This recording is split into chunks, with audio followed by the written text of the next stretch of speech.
¡Feliz Navidad!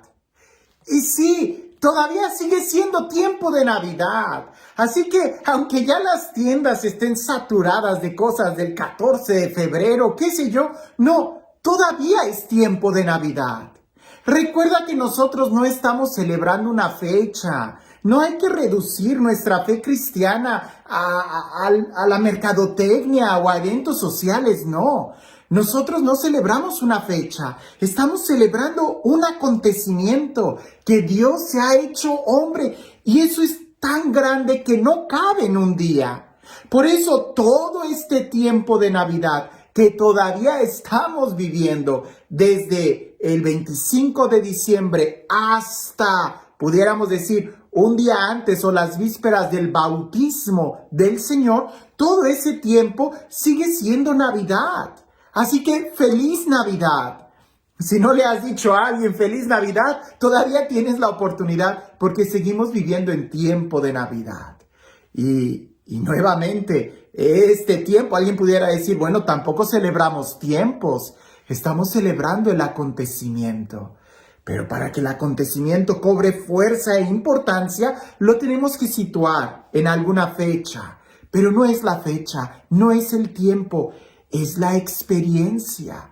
Y esta es la experiencia de Navidad. ¿Qué tanto estás viviendo tú esta experiencia de Navidad?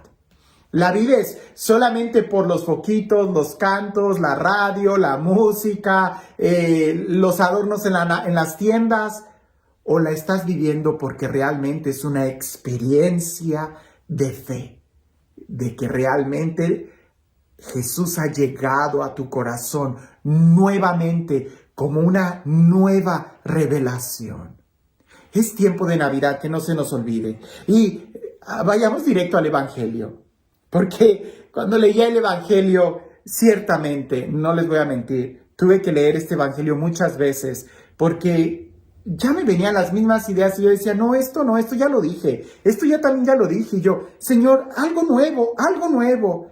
Y ya cuando casi me daba por vencido y que cierro la Biblia, en ese momento empecé a sentir una nueva inspiración, una nueva idea, un nuevo mensaje. Y creo que es para mi vida. Indudablemente espero que también a ti te pueda ayudar. Escuchemos el Evangelio. Dice así. En aquel tiempo, después de la multiplicación de los panes, Jesús premió a sus discípulos a que subieran a la barca y se dirigieran a Betsaida, mientras él despedía a la gente. Después de despedirlos, se retiró al monte a orar. Entrada la noche, la barca estaba en medio del lago y Jesús solo, en tierra. Viendo los trabajos con que avanzaban, pues el viento les era contrario, se dirigió a ellos caminando sobre el agua. Poco antes del amanecer, y parecía que iba a pasar de largo. Al verlo andar sobre el agua, ellos creyeron que era un fantasma y se pusieron a gritar porque todos lo habían visto y estaban espantados. Pero él les habló enseguida y les dijo, «Ánimo, soy yo, no teman». Subió a la barca con ellos y se calmó el viento. Todos estaban llenos de espanto, y es que no habían entendido el episodio de los panes, pues tenían la mente embotada. El Evangelio ya nos está poniendo un contexto. Esto sucede después de la multiplicación de los panes, que no es cualquier milagro. Es decir, pienso yo que humanamente hablando, la multiplicación de los panes debió de haber sido algo extraordinario. Es decir, todos los milagros son extraordinarios, pero particularmente este milagro de la multiplicación de los panes, un evangelista nos dice que incluso después querían coronarlo rey. Y Jesús se les escapó, no quería eso. Es decir, este milagro incluso pareciese que monetariamente es el que más redituaba. La multiplicación de los panes. Si Él puede multiplicar los panes, si Él puede crear cosas de la nada, entonces, ¿qué lo puede detener? Nada. Sabemos que un signo o un milagro muy fuerte fue, por ejemplo, la resurrección de Lázaro. Pero fue por eso digo, humanamente, este milagro debió de haber movido mucho incluso el ego de algunas personas.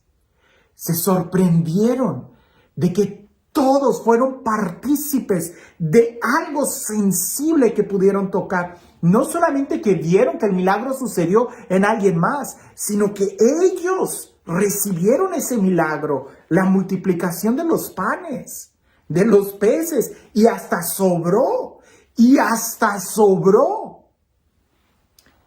Aspectos importantes del Evangelio de hoy. La multiplicación es justamente antes de esto que estamos leyendo. Jesús obliga a sus discípulos a que se suban a la barca. Usualmente después pienso yo que de un evento de este tipo, cuando Jesús despide a la gente, pues es cuando recibe todos los elogios. Al final, qué bien lo hiciste, maestro, el milagro estuvo muy bien. Gracias por el pan, el mejor pan que he comido. Señor, muchas gracias por sus palabras. Seguramente las despedidas han de haber sido de mucho elogio, de mucha vanagloria. Jesús no quiere que los discípulos se queden ahí. Los obliga a que se suban a la barca y que se le adelanten.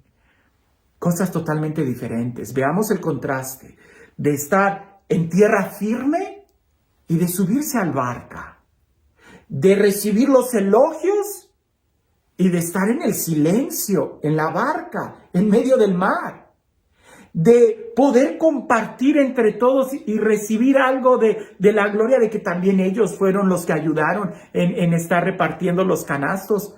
Jesús los obligó a que se subieran a la barca. Eso nos recuerda un texto del Antiguo Testamento donde Dios no comparte su gloria con nadie, con nadie.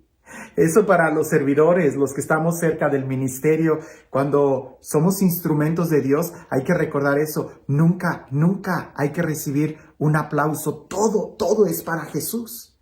Él no comparte su gloria. Ahora, los discípulos se suben a la barca. ¿Por qué no quedarse en tierra firme? ¿Por qué no quedarse con Jesús orando en tierra firme, en el monte? ¿Por qué la necesidad de Jesús de mandarlos a la barca, al mar, de noche? Es todo un contraste. Porque en la seguridad de la tierra es donde ahí ellos estaban viendo, por decir algo, el milagro. Es donde ellos pudieran cosechar un poquito de autoestima, de buenas palabras, de motivarse. Pero en el silencio, en la noche, en la barca, en la tormenta, Jesús lo sabía, iba a haber una tormenta. Los mandó, los obligó. Es que tenemos que entender esto. Seguir a Jesús no es solamente en los momentos de gloria.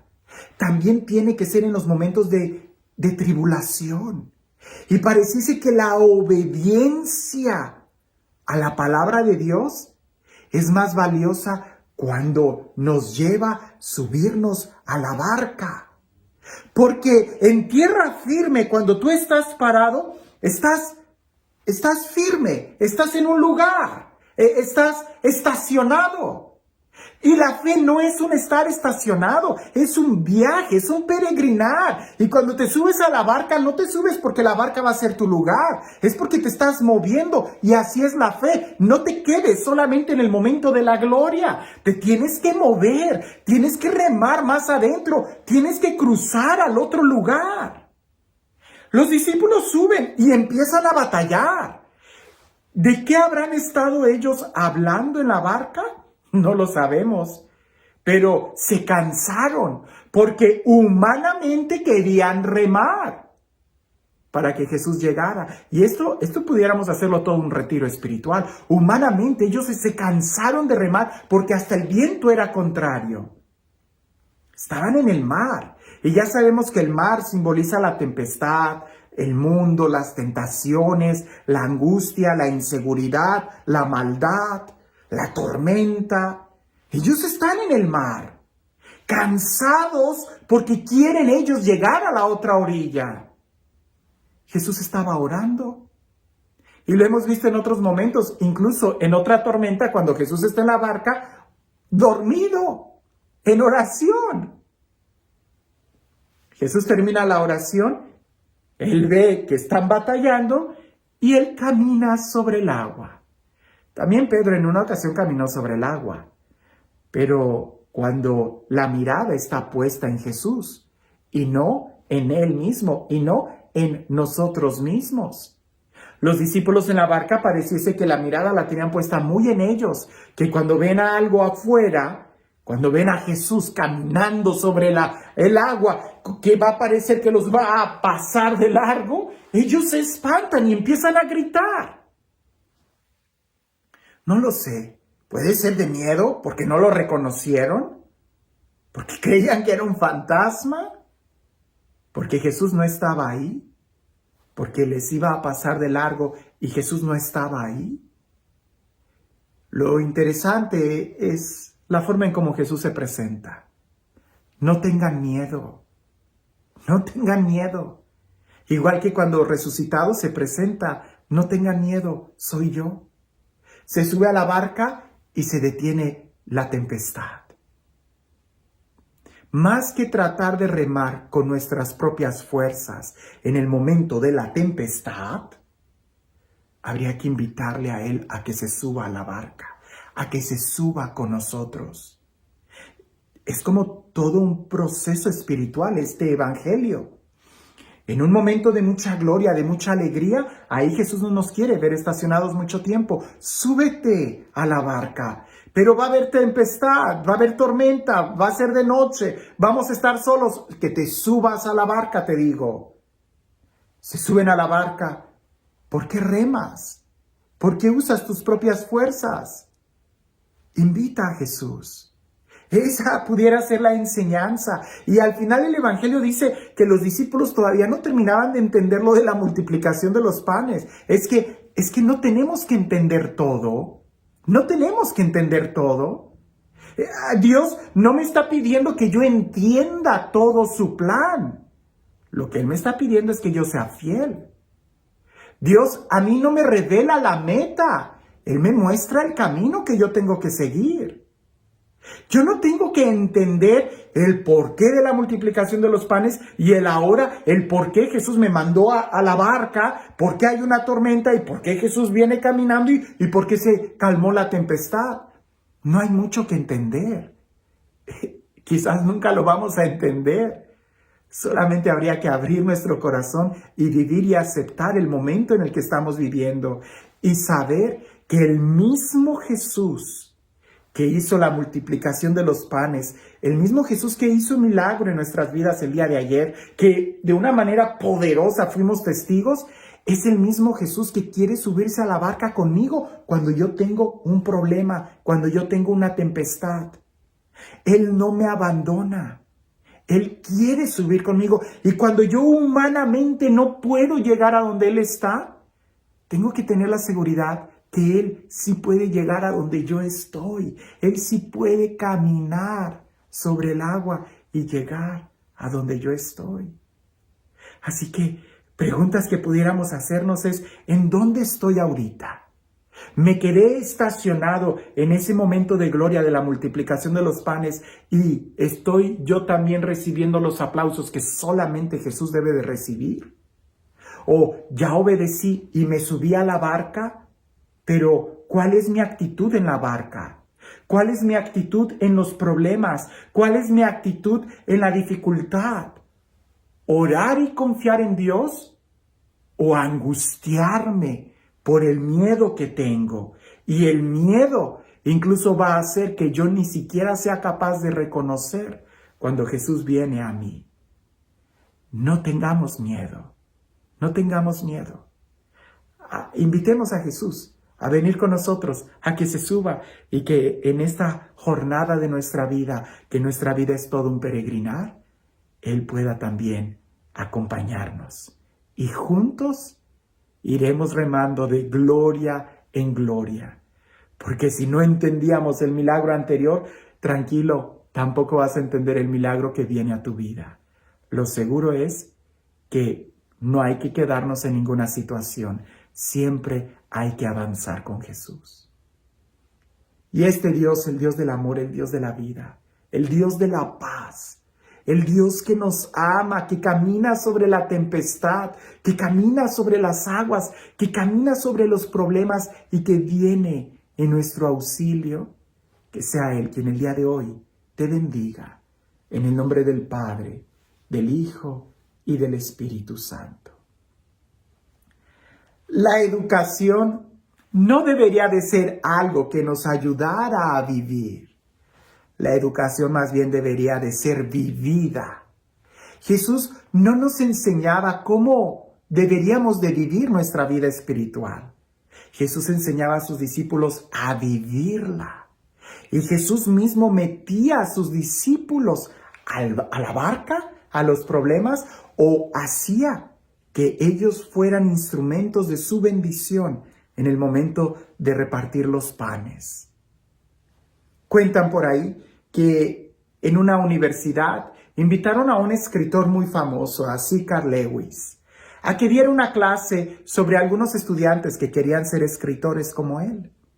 Llegó pues este escritor a la sala de conferencia, sacó sus documentos para exponer la clase, levantó la mirada e hizo esta pregunta: ¿quién de todos ustedes quiere convertirse en un escritor? Todos los estudiantes levantaron la mano, sin excepción todos. Muy bien, él les dijo, pues muchas gracias. Guardó todos sus papeles y dijo, entonces lo que deben de hacer es ir a su casa y empezar a escribir. Guardó todo y se fue. La conferencia terminó.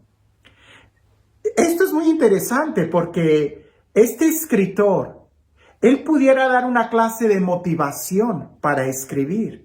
Pero si tú ya tienes el deseo, ¿qué haces? Escribe. Pareciese que es lo mismo que Jesús hace con nosotros. Cuando se trata de motivarnos, Él nos va a dar una motivación. Pero si ya queremos vivir nuestra fe, no te quedes estacionado. Camina y no tengas miedo de pasar por bosques o por desiertos. Tú sigue caminando al lugar que Él te mostrará. No trates de entender, más bien vive, que viviendo es como se disfruta. Que tengas un excelente día.